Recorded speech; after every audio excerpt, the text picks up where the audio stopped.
দেখতেই পাচ্ছ এখন বৃষ্টি পড়ছে আর আমরা বেরিয়ে পড়েছি। এখন আমরা যাচ্ছি হচ্ছে ঠাকুর দেখতে, মানে জগন্নাথ মন্দির দর্শন করতে। বলো জয় জগন্নাথ। তো দেখতেই পাচ্ছ ভালো বৃষ্টি হচ্ছে, আমার পেছনে মন্দির। তোমাদের একটা কথা বলে দিই, যারা যারা পুরীতে দর্শন করতে আসছো তারা কিন্তু ভুলেও স্লিভলেস পরে এসো। আমি জানতাম, বাট তাও আমি ভুল করে পড়েছি।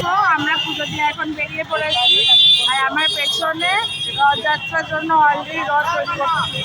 এত খিদে পেয়ে গেছিলো তাই এই দই বড়াটা নিতেই হবে। এত খিদে পেয়েছে, দই বড়া তো নিয়ে নিয়েছি, বাট এখানে তো দই বড়া আলাদাই রকমের দই বড়া, যেখানে কোনো দই নেই, দই আছে বাট একদম অল্প। বেশ মোটামুটি ভালোই ভিড় ছিল, তাই মায়ের হাত ধরে চলে গেলাম আমি দর্শন। সন্ধেবেলা আবার বিচে নেমে পড়েছে, দেখতেই পাচ্ছ এখানে বিক্রি হচ্ছে সব মাছ, এরকম ভাজা মাছ ফাছ বিক্রি হচ্ছে। আর এখানে অনেক দোকান রয়েছে, যারা শপিং করতে খুব পছন্দ করো তারা অবভিয়াসলি আর অবশ্যই এখানে চলে এসো তাহলে।